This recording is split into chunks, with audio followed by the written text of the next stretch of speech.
Hello, welcome to Off the Shelf Reviews. I can't stand the rain against my window. And I'm Gary, and today we're going to review and discuss Friday the 13th, the remake slash sequel slash prequel slash sidequel slash reimagined reboot. Came out in 2009 from director Marcus Nispel, who had directed the Conan the Barbarian remake. Oh, really? The Texas Chainsaw Massacre remake. Oh, that's not too bad. Ian, why don't you give us the synopsis for Friday the 13th? Well, this film is kind of split into two. The first part, we follow a group of teens who have decided to go camping out in the woods by Camp Crystal Lake. And they are attacked by a masked, machete-wielding maniac. We then cut to another group of teens who are deciding to stay at a lake cabin, who are attacked by a masked, machete-wielding maniac called Jason. So that pretty much surmises any of the Friday the 13th, actually. Well, I mean, barring psychicness and people putting on the mask and pretending to be the killer. This is pretty much condensing down the first three movies, I think, in the franchise. Yes. And the film even opens with the flashback to the original movie. Of course, different actresses playing the parts. Yeah, more updated, yeah. Adrian King, I think, was asked, would you come back and play the character from the first film? And then a few days later, they called her up again and went, sorry, we've cut that. Actually, we don't need her back. Yeah. Did you notice the actress playing Mrs. Voorhees? I did, but I didn't know her. I couldn't recognize her. Nana Visitor, who played Kira in Deep Space Nine. Oh! Yeah. I didn't notice her head on the floor. No. That thing. But, I mean, it was a very condensed short down. It pretty much just summed up the first original Friday the 13th into like 3 minutes. It was nice because when we said we were going to do Friday the 13th and we chose the original and the remake, I was half I couldn't really remember the remake. Or I saw it in the cinema and I remember coming out of there going, I knew what was going to happen anyway, so I wasn't really disappointed. But I totally forgot about this kind of action rushed reboot reimagining of the first movie to say, look, you may not have been growing up in the 80s and have no idea about Jason Voorhees, but bang, here's how he got made. And I'm like, oh, okay. My special boy. They must be punished, Jason, for what they did to you, for what they did to me. And then, we then cut to the teens. Yeah. Well, you see, the script, I think it has like 3 different names attached as the writing credits for the film. Yeah. And I know that they had a script which was just one set of teens. Right. And they were just like, well, this isn't really doing anything new. No. So that original script, I think, just became the first 25 minutes. Because the title credit for Friday the 13th comes up 25 minutes into the film. Yes. Yeah. And that is after all these said teens have been dealt with, before we just bring in another set of teens and you rinse and repeat the formula that has been going on for 20, 30 years more again. Yeah. And that's how I felt with this film. It was like more of the same, please. Yeah, we got the opening with the first movie. Then this 25 minutes is like Friday the 13th Part 2. It's like the highlights of a movie, yeah. You know, the teens all get together. Oh, look, there's your slut, there's your jock. There's your nerd. There's your nerd. There's your cool kid. There's your virginal girl. You know, hey, let's just go wandering off into the woods. Oh, okay, bye. Well, they've come to Camp Crystal Lake to try and find this magically hidden marijuana stash. Well, that's only 2 of them, isn't there? Well, they're intending on finding that crop, harvesting it, and becoming insanely rich from it. Yeah, because some of the other kids just want to get drunk and have sex. But, marijuana plants out there somewhere. It's Friday the 13th, though. We've got to tick off all of the don't do this and Jason won't come for you. But now, I don't know if I should start doing this now or if we should actually get past the fucking title sequence. I just want to start off by saying that the first few kills in the film are all done off screen, which was a little bit annoying. I was like, great, the first kill, don't see what happens. The second kill, didn't see what happened. Yeah. You're a little bit frustrated now. This is 2009. I want to see these kills. But thankfully, it does get at least a little bit gorier. Does it? I mean, I was waiting for it to get gory. Well, we are talking 2009 though. That's 9 years ago, so it maybe looked a lot gorier when I first saw it. But it's like that bear trap sequence. Yeah. You know, that couldn't look more fake if it tried. Well, for me, I was just having video game flashbacks of Jason planting the traps for counsellors. Yeah, now that's the thing. Now, Jason in this movie, what is he? Well, the funny thing is that they decided to do away with the supernatural element of Jason. Right, yeah. By going, he's not a zombie, he's not all-powerful, he is a man. Who lived... Like he was in the original 3 films. Yeah, but some of the things in this movie kind of contradict that. Yes, they did. Massively, you know. Like, it's like they couldn't decide. It was like a couple of scripts were merged together. Yeah, that's how I felt because, you know, this whole opening of the first couple of teens that he kills, it's all action dramatic. I mean, well, yeah, we don't see anybody. We see that first guy scream as Jason runs at him, you know, and we see him dead later and it looks like he's had his ear ripped off.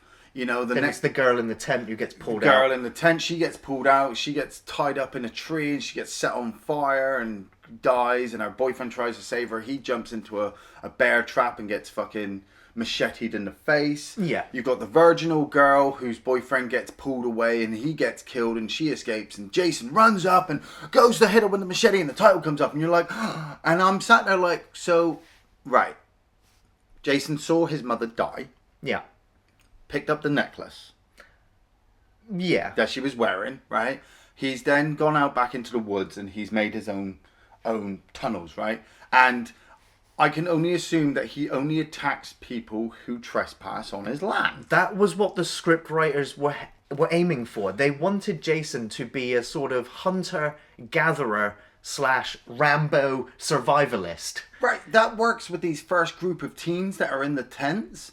But when it cuts to the teens who are actually in their house, Jason is going out of his way to fuck them up. And I'm like, well, hold on a minute. So he's lived out in these woods for all this time and now's his chance to go out and start murdering everybody who lives nearby? Yeah, it is a little bit... What? Yeah, exactly. Because the townspeople were just like, oh, somebody keeps siphoning all of our gas. Who keeps stealing all of our gasoline? And you can only go, well, that's Jason. Yeah, Jason's taking the gasoline to keep the generators running.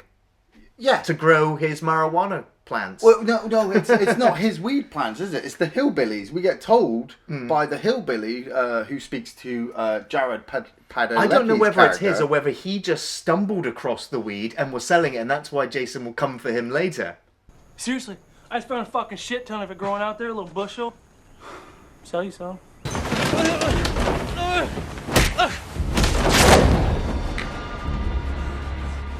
What the?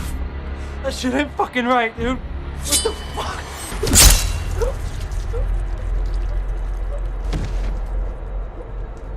I think it's Jason's weed stash. Right, so Jason is a massive stoner, and anyone who touches his crops, machete to the face. Is that why he's got a bag on his head? Because he pokes it and then just holds the bag like... That bag is made out of it, you know? It's a hemp bag. It is a hemp bag. So the biggest star we have in this movie is Jared Padalecki, who Gary would obviously love from Supernatural. I don't watch that show. I have to say, I like Jared Padalecki in Supernatural. He works when he has the cast around him to elevate him. When he's on his own... Yeah. He's looking for the virginal girl from the first part. She has been captured by Jason and is being held in his little home. That pissed me off. Oh, man. I know in the past, other counselors or other survivors have pretended to be Jason's mother. Yeah. To confuse him, to distract him, whilst they try and temporarily incapacitate him. Yeah. But Jason keeping her this whole time and feeding her and looking after her, but still keeping her prisoner. Yeah, what does he do with the dead bodies when he comes back? I don't know, does he do a Jeepers Creepers kind of memorial thing? Does he place the bodies everywhere? Does he eat them? I was dying with laughter, and I knew I shouldn't be with this movie when he's killed he's killed the hillbilly, and he comes back carrying the body, and he's got the bag. Yeah. And she's there like, help me, somebody help me. And he comes into his little home, And all I heard in my head was, "Honey, I'm home!" And him walking up going, "God, you won't believe what happened today. These kids tried to attack me, but I cut their heads off. Here, I brought you something," and throws the bag at her. "I'll be in my room," and walks off. I played that whole scenario in my head because the scene itself wasn't scary at all. You know, I was trying to answer why Jason had this girl tied up. Yeah. Because he thinks it's his mother reincarnated, or he just thinks that it is his mother. Yeah. Please don't hurt me.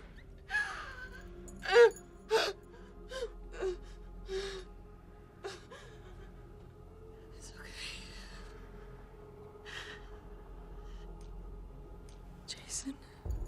So I have to ask you, what do you think about the introduction of tunnels being underneath Camp Crystal Lake and Jason using them to quickly appear wherever he needs to be? I liked this idea first time I saw it because, you know, it did answer the question of how Jason was able to teleport all the way around the place. Without supernatural powers. But it's when it happens later when he's at the lake house and I think he's just killed Lawrence.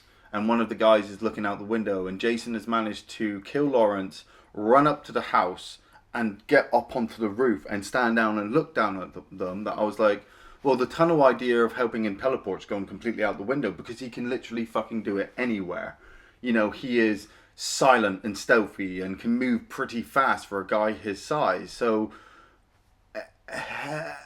you know, like you said, it feels like a mixture of scripts where the first film was him at Camp Crystal Lake and dealing with all the teens and using all the tunnels. Yeah. But what happens when he gets somewhere else? Right. He's just a fucking ninja. Yeah, I kind of, with this film, I like to believe that he uses the tunnels and he also teleports when he can. Yeah, but... no, because he only ever started to really teleport in the old movies when he properly died, like the third time. You know, after getting like his neck broken and an axe to the head and chopped up to pieces. That's only really when he started to just appear. You know, a lot of the time he was just really fast. A guy for his size, wide steps. He could just in the first three movies he did run, and then after that it was just the slow, methodical walk. Yeah, but giving him tunnels in this movie, it's like because I don't think Jason made those tunnels. Yeah, but this is New Line Cinema, isn't it? / Paramount, right? And it's the same people that did the Texas / Chainsaw Dimension Films. Let's not go there. You know, it's the same kind of thing with the Texas Chainsaw Massacre. You know, they tried to make the inside, their environment, look really creepy and scary, and look, so you can see inside the minds of the killers. When you go into Jason's, you know, it's like, why has he got all these interconnecting rooms? You know, like you said, has he created the tunnels, or were they always there? I have to believe they were always there. I can't imagine Jason with a pickaxe and a shovel just removing dirt and making all these tunnels. It would take years on his own. Yeah, but he was on his own for years. Like I said, if he's just picked up his mother's necklace and he's hiding out in the woods, the first thing he's going to do is build a tunnel. Well, he's going to find a cave and then expand from it, and you know, that's how he's built himself up so big. Because who else would have built tunnels underneath Camp Crystal Lake? The Viet Cong? Anyway. We've also got Danielle Panabaker playing Jenna, who's kind of our second virginal teen, who's going out of her way to help Clay look for his sister, you know, and, we've got to get behind her, and blah, blah, blah. I only recognise her really from Sky High, which is that superhero movie with Kurt Russell in. You should watch it, it's really good. We've also got Amanda Righetti playing Whitney, Travis Van Winkle playing Trent, who's the fucking... He's the jock character. He is the jock. Asshole character, and, you know... He looks like that character from the game. Absolutely, he looks like Chad, and everybody who's played Friday the 13th, the game, knows that Chad is a dick. Yeah, Chad is a massive dick. We've also got Aaron Yu playing Chewie, the Asian stoner, drunken, you know, nerd kid. Yeah. And his best friend Lawrence. And we also have Derek Myers playing Jason Voorhees, which makes him the 8th actor to play Jason Voorhees in the franchise. You know, he looked good. I think he was okay, actually. Yeah, the only thing that upset me is that he just didn't do the classic kind of Jason kind of head tilt or kind of look. Yeah, To show that the process was going on, because they had more close-ups of Jason's eyes, really, kind of to do the emoting.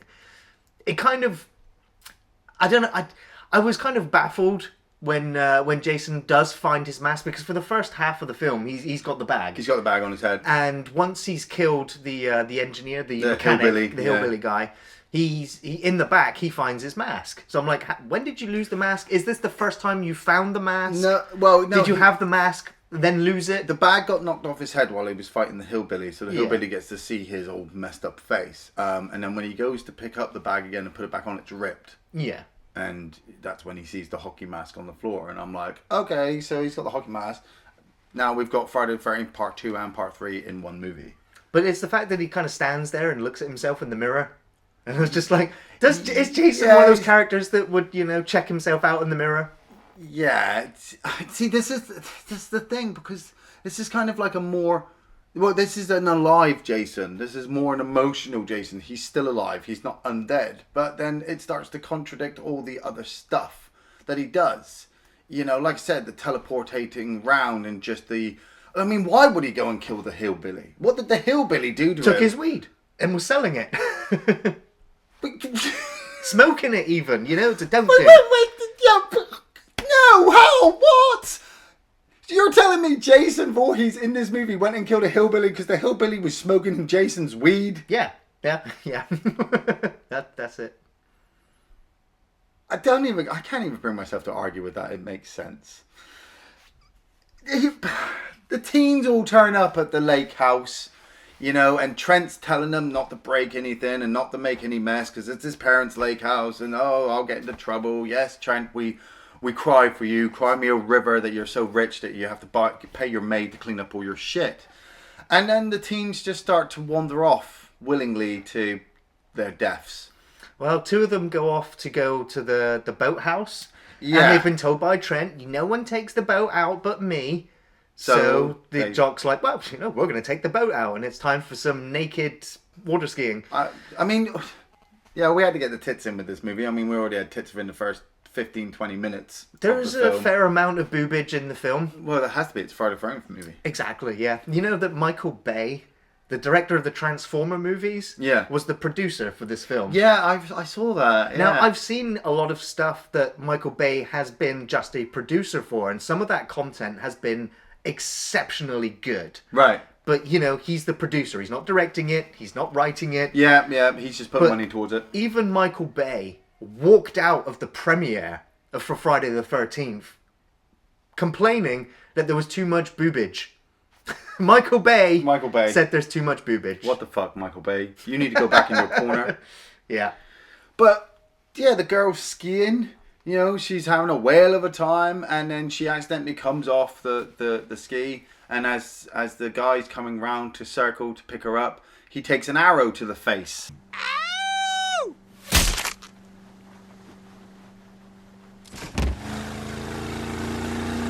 What are you doing, Sully?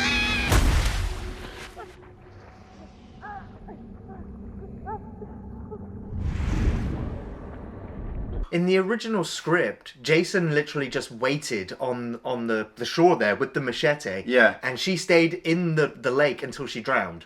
Right, okay. But they decided, we want more Jason actually doing the physical killing. And I love the effect of her being picked up to the pier and then dropped as Jason's trying to pull the machete through her skull and through the wood. I was like, that's a good kill. Yeah, it's one of the better ones, I suppose. I have to ask, did Jason use a bow and arrow in any of the other films? I don't recall him doing it. I know in the first film his mother did, and he used a spear gun in part 3. Yeah. So he's not... He'll use whatever weapon he can use. Yeah. But this is my problem, because... Right. He's a good shot. I mean, we're not really spoiling anything. The teens are all going to start getting killed off one by one. But as he starts to kill off this second group of teens, he starts to make mistakes. He starts to get a little bit goofy. Like there's the part where he's fighting the Asian kid, or he's trying to stab the Asian kid with a screwdriver, and it's like he's actually struggling with the kid. to try and skewer him with the screwdriver. I didn't see it as struggling. I saw it as Jason just taking his time and enjoying it, and therefore it wasn't just a quick through the neck. It was the slow puncture all the way through. Right, but let's get this right, because I'm still a bit confused on this. Has he been killing people this whole time up to this point? Has he trained himself to do all this? The beginning of the first group of teens that turn up tell the story again after we've had the flashback at the beginning. The teens turn up and they're at the campfire and they're telling horror stories, and they go, Mrs. Voorhees killed these counselors. Yeah. Jason saw it, turned up, and a bunch of other people went missing. The people in the town keep saying that people that come here, if they've gone missing, you'll never see them again. So yes, Jason has been killing people in Camp Crystal Lake, which is why it is now, again, abandoned and closed. Right, okay. So that's my interpretation. That's your interpretation. Yeah. That's the thing, because he just starts killing these people. He starts killing these people off, but then he just starts. You know, it's like he makes mistakes. Like I said, he makes a mistake when he's fighting the Asian kid. He has a bit of trouble trying to take out Lawrence. You know, but ends up throwing the fucking axe. That was awesome. You know, and I'm like, what, has he trained himself in the forest just throwing stuff at trees to better his aim? Is that what Jason does? I spent so many times throwing knives in the game at counselors that the axe, I was like, yeah. Yeah, it's just, yeah. But then again, I mean, I wasn't impressed majorly by a lot of the kills. No. You know, once he's killed the Asian kid, you know, once he's killed Lawrence, and he gets into the house. This bit is where Jason starts to teleport even more. Yeah. Because the other girl's upstairs in the bathroom. Yes. And so Lawrence has just been killed outside. Yeah, Then Jason's... she gets killed up in the bathroom. Well, we've already seen him somehow teleport on the up roof. onto the roof, and he manages to get inside a window that is only partially open, so he must have closed the window after him just a little bit to make out that he hadn't come inside. And so he manages to kill her, and then the cops turn up. And he's behind behind the cop outside. Jabs him in the eye. And then he's back in the house again. I'm just like... He's got to be teleporting at this point. There's no way he's sneaking around. Yeah, he just can't, especially if we've already established that he's human. Yeah. You know, if he's the human Jason. The annoying thing is that in the early Friday the 13th movies, when Jason took damage, it hurt him. Yeah. He would make a noise. He would be looking at his wounds. He would be bleeding. Yeah. In this film, when Jason takes damage, does nothing to him. He just keeps on going. Well, it slows him down a bit. Not really. But this is what I mean. He takes damage from these guys. If he's been fucking training for 20 years, he shouldn't be fucking taking any damage. He should just be fucking them up. It feels very inconsistent within itself. That's why I feel that the film is two films. It's like I said, it's like we got part 2, and Jason should have died at the end of part 2, and then come back in part 3 and been like the teleporting spiritual thing. But because, I don't know, funding or budgeting, they didn't like the idea of that. They just stuck them together. So in one half of the movie, Jason is walking around being this masked hillbilly, but then as soon as he puts his hockey mask on, he's the teleporting Jason. Yeah. And this whole time, we're just following fucking Clay and Jenna. They escape from the house. With Chad, who goes running off as well. Yeah, I did like Chad's death a bit. They tried to start the police car, and then the other girl's body is thrown onto the police car, and Chad gives out one almighty scream. Yeah.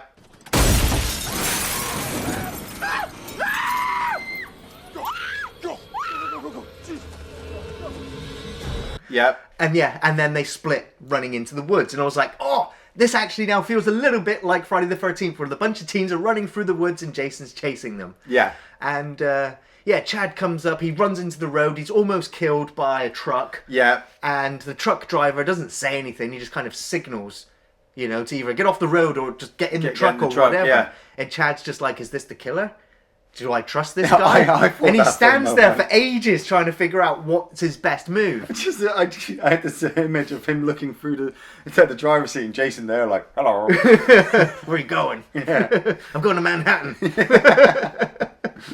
But Chad gets chucked on the back spike, and the mechanic guy just ends up driving away with Chad's body on it. And you're like, oh, okay, so everyone's dead apart from Clay and Jenna. And the final girl. And the final... imagine, yeah. Yeah, but, it's now getting to the familiar territory.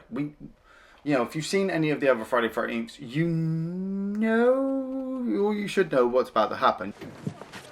It's safe, guys. Give me your hand, Jenna. Come on, hurry. Give me your hand. Okay. Got you. Oh, fuck! She's like, go! Oh God! No! I was quite shocked by that. That was actually. a shock, yeah. You know, because we've been following her throughout the movie as the new virginal girl, and if anybody's going to die, you'd think it was Clay's sister. Yeah. But Jenna gets stabbed right through the back with a machete, and Clay's shows his first real acting talent of being emotional. And then they lure Jason to the final showdown in the barn, Yeah. the hillbilly's barn. Yeah. But yeah, the final confrontation in the barn I thought was okay. Yeah, I mean, it was- you had the scrap by the wrecked school bus, I think, or the transport bus, where Yeah. Clay has his face smashed into the glass repeatedly, Yeah, no. and you think he's dead, but actually Why? Why would he leave them? He's just murdered he everybody. wants his mother. He's desperate to get his mother Then- back, so making sure the other teen or Clay was dead wasn't the priority. He should have stomped Clay's fucking head in. It's very rare for Jason to leave any teen alive. Yeah, I don't think he has. Maybe I'm wrong, but he usually keeps hitting them until they break. Until they break. It's like, well, I know he's coming back, and it does. Within 5 minutes, That's it. if even. We get to the barn. They wrap the chain around Jason's neck. They give him a bit of a kick in. They hang him. They hang him. They get the chain into the I like machine. that when he's hung, after it all breaks down, Jason just immediately just gets right back up again. I was like, Yeah. yeah, come on, Jason, get come him, on, get fucking him. get him. And then the chain gets wrapped up in the machine again, and they force his head into the grinder, the grinder blender, machine, yeah. and she stabs him in the chest. The wood chipper, with the I mach- guess. Yeah. Jason! Say hi to Mommy! In hell!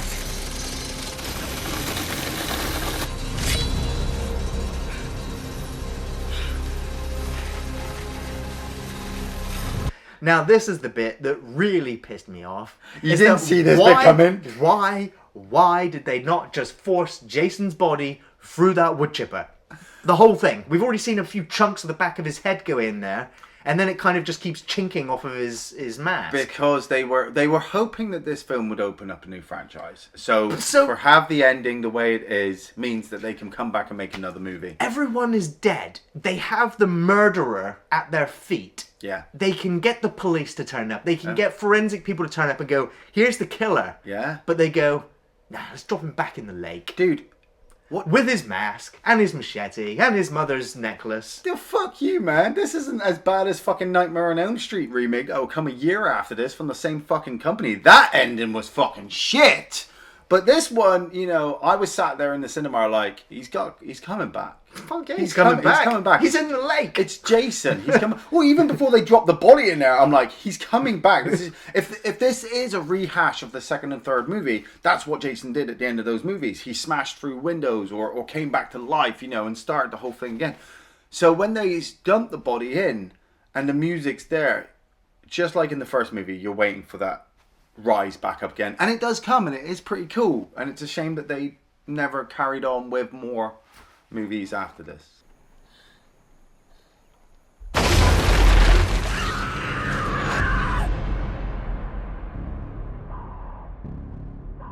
But It really let the whole film down. Is it pathetic because we're very experienced? Yes, I know we are. And this film was made for audiences that they know who Jason Voorhees is, but probably never seen any of the films, and this would be their first one. And I was sat there watching after I finished watching this movie. I was just like, how bad is this film? Am I on the edge of slating it, destroying it, telling people not to ever watch this? Or if you put it in context to some of the other Friday the 13th sequels, and don't get me wrong, I love Friday the 13th, but some of them are fucking.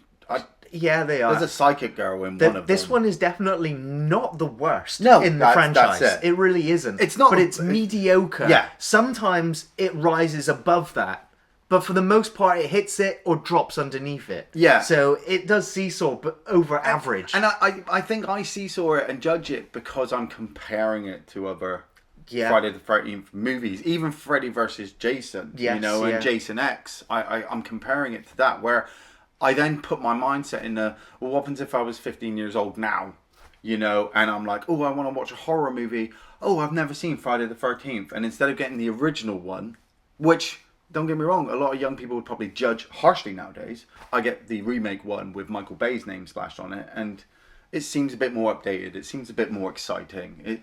I'm not judging it on every single level. It's like Gary said, it's mediocre. So I do have a couple of favourite scenes in the film. Yeah. I like the machete through the floorboards when he gets stabbed through the hand. No, fuck. Through the legs. That sequence is good, but I could only figure that Jason's got a tunnel underneath there to stand in. Because I can't imagine him lying underneath the floorboards. It's just, or you can see Jason jumping. Yeah. I can't reach. I can't reach, for fuck's sake. But I thought that slow, agonising, being chopped slowly by the machete until he's eventually grabbed and pulled down, screaming for his girlfriend to run away. Yeah. I thought that was cool. Yeah. The machete through the pier, through the top of her head. Nice. I like that. I did like the arrow through the back of the head. Yeah. That was cool. Yeah. I didn't mind the sleeping bag kill. It was a little bit disappointing because I wanted just to see Jason smacking that girl against the tree with a sleeping bag. It's kind of one of the favourite Jason kills. The weird thing is, I did feel that a lot of the kills in this film mirrored a lot of the kills that we'd seen in the past. Of course. Like the very first guy with the nerd, even though the camera cut away and I was sat there disappointed because I didn't see anything. Like I said, I judged You see the after effects. Yeah, but I judged it on the other movies, and I'm like, well, hold on a minute. Friday the 13th 1, most of the people are killed off screen. Yes, so I know. Why am I taking so harshly? That still bugged me then. But you wanted to see more blood guts. They had the censorship issues. Yeah. Whereas nowadays, not so much on the gore. It's more the sex thing that's the issue. Yeah. I would say the gore in this film is also mediocre. It's in some parts it's serviceable, but it's not over the top. I know the reason why. Yeah, because we just come off the back of watching I Saw the Fucking Devil. Yeah. So Friday the 13th tame in comparison. Tame in comparison. Yeah. Sorry, Jason. I did also like the axe in his back, and then when he pushes him down and the axe comes up through his chest. I'm seeing a pattern with your favourite scenes here. What's next? The police officer getting the poker through the head. Yeah. And I also like the bear trap with the machete to the face. That's it. You didn't. What about Trent being dropped on the back of the mechanic's van? Did you not like that? Chad is such a dick that he deserved a far more gruesome death than he was given. He got off light. The girl being stabbed onto the fucking antlers on the wall. That was okay. That was okay. Yeah. I do have to say that you can't really tell in the film, but all of Jason's weapons are CGI. Really? Yes, he has practical handles. Yeah. But in order to get the effect, like the chopping, like obviously Savini would do the cutaways or then, the prosthetics afterwards. With this film, they decided, we'll keep the handle and just a bit of a weapon, but we'll CGI the machete doing the kill so that it's safe to get the effect that we want. And so it really works in this. It's like, I will say CGI has done an amazing job within this horror film to capture those kills. That first bear trap machete kill is fucking odd, because when you see him run up and just bang, you want more of that. Yeah. You don't really get more of that, but it's a trailer shot. You saw that shot a lot of the times in the trailer, and it got your blood pumping that you were going to go see it. Yeah. One last favourite scene I guess I have to bring up is that this film has the most boobalicious sex scene I think I've seen in a Friday the 13th movie. Yeah, that was a pretty long sex sequence. I mean, I think, was it Lawrence got killed while they were having sex? Yeah. I think 2 people got killed while they were and then having Jason sex. fucking goes upstairs and looks through the window. And then they finish because he cuts the power. And I was just like, wow. Okay, you guys got off lightly. Got off, is what I did there. Yeah. Favourite scene number 1, I really like the opening sequence. The flashback. The flashback, just because it gave you everything to just set you up. If I'd never seen a Friday the 13th movie ever in my life and sat down to watch this one, it's basically, hey, this woman's just got her head cut off and this little boy's found her necklace. Boom. Like Halloween shit. You know, you've got this little kid who's going to be living out in the woods for the rest of his life. 20 quid bet he's going to turn out to be a psychopathic maniac. I liked the bit where he found his mask. Yeah. You know, I've just gone from bag Jason to hockey mask wearing Jason. It's all good. I'm getting Jason. I did like the line where Chewie's got the hockey stick. Yeah. And he just goes, "Are you looking for this?" I have expected Jason to take it and walk off. Like, yeah. Thanks, man. Game on. I'm late for the game. Yeah.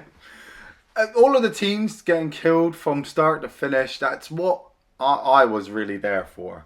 You know, like I said, the first time I saw this in the cinema, I remember the wife saying to me, "Why are we going to see Friday the 13th? And I'm like, "Because I want to see it." And she's like, "You know what's going to happen. You've seen this one before." And I'm like, "I know.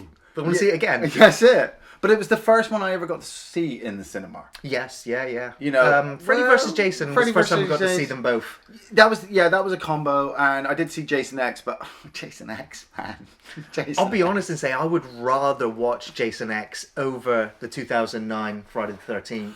I'd probably Because watch... it's more fun. Yeah, but I'd probably watch the remake after. I'd watch the Jason X Into Space after this one. I'm probably going to get slated for this. But I do recommend the Friday the 13th remake. But to those people who've never seen a Friday the 13th movie and were never planning on watching any of the 80s ones, you know who you are.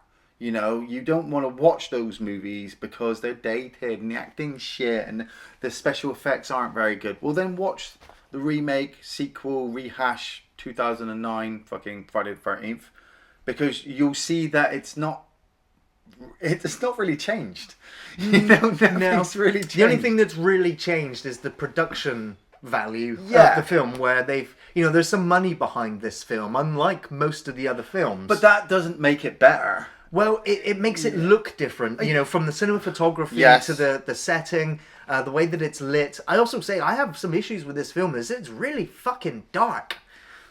Yeah. You know, even Chewie's death with the light swinging back and forth, I was just like, this is just annoying me. Yeah, I wanted them to shove him into the light. All of the Friday the 13th movies are really well lit, even for nighttime shots. Yeah. This one was really dark, and it was hard to see sometimes what was actually going on. So that irked me a little bit. Yeah, it's like I said, I only recommend it to people who've never seen a Friday the 13th movie. If you're a fan of the series, you probably put this one very, very, very low on the list to watch. But it's still on your list. That's the thing. It's not, like Gary said, it's mediocre. Yeah. At least, if anything, Jason's body count has now been up to 167 on-screen kills by the end of this film. Originally, they wanted 13 deaths in the film again, but I think they went past that. The studio were like, make him kill more, give him more kills. This film also has the biggest opening weekend of any remake horror movie. Really? Knocking The Grudge off the top spot as far as horror remakes are concerned. Yeah. The film made 42.2 million on its opening weekend. A lot of people going to see it 'cause it's the first one they'll see it in the cinema. Exactly, yeah. And so it also tells you that the fan base and the status of Jason Voorhees within pop culture is still high enough that people are still interested in this character. It's been quite a while now since another Friday the 13th film has been made. They were going to make a sequel to this film, and they were kind of umming and ahhing and waiting to see what the sales were like for the video game, which also, you know, went past expectation. Yeah. But still, it's not been enough to encourage them to actually make another Friday the 13th film. And that's only because I'd imagine they would struggle to find a cohesive narrative to continue making Friday the 13th films instead of rehashing and regurgitating everything that we've seen in 11, 12 films. Yeah, well, it's really difficult. I mean, how do you write a story with Jason without it being... I guess you don't. You just keep doing the same it. thing again in maybe slightly different settings. And then that's the difficulty, isn't it? Because then your only hope then is the fan base. Yeah. And then the fan base coming back constantly and saying, we want more, and paying through the nose If they were to say they're releasing another Friday the 13th next year, I would go and watch it. You know, Well, as a fan of the franchise, I would go and watch it again. I think all of us would, but you know, we would know what to expect. Yes. You know, yeah. we would see the trailer, and as long as you've got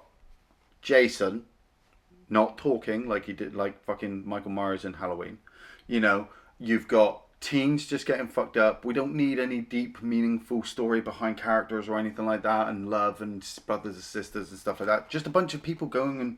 At least in some of the early Friday the 13th, you kind of like some of the teens enough to be worried, you know, or fearful that they're next for the machete. Yeah, well, we don't need any deep story like that fucking psychic girl whose dad died on the fucking pier. No. You know, we don't need to worry about that girl who's obviously been having nightmares when she's going on the boat going all the way to Manhattan. A Tommy Jarvis Yeah. type character would be okay. A yeah. nemesis for Jason, someone who knows what Jason's up to and trying to help the teens each time. Well, maybe have the Tommy Jarvis character, you know, suffering some issues, and maybe have it point out he might be the killer. I would start. You know? No, I would start the next film with continuing on from this one, where Jason would kill Clay's sister. Yeah. Clay would get massively injured, manage to escape. More police would turn up. I don't want fucking Padalecki back in another Friday the 13th movie. All right. No. Kill off Clay. Yeah. And then keep the sister who barely gets away. Explains to the police where she's been for the last 2 months. Or no, like you got a family camping, right? Mm-hmm. You got a family camping just after this. Yeah. Jason turns up, fucking massacres them all, but he leaves a kid alive because he didn't realize that there's a kid there, or maybe he sees a kindred spirit in them because he was a kid as well. The kid is taken off, comes back. Jason doesn't kill kids though, does he? He doesn't kill kids. Well, he was implying in it in one of the psychic one when the kids were in the bed, but no, he has never killed any Children. kids, any children. Yeah. No. Maybe it's because of the familiar. Yeah. Relatable He's still a thing. child inside. Yeah. So, I kind of half recommend this film. Yeah. You know, you can headcanon this film into the franchise. Yes. You know, you can imagine this takes place between 3 and 4 or 2 and 3 somewhere. Yeah, you can. It doesn't change the lore or the history of how Jason's become how he is. No. It doesn't give you some far-fetched explanation. It wasn't voodoo magic or anything like that. It's just is what it is, and it's sufficient at what it does. Jason, hockey mask, machete, teens being killed in gruesome and horrible ways, Jason not dead at the end. You know? Is it? It does everything that it says on the tin. Thanks for watching Off the Shelf Reviews.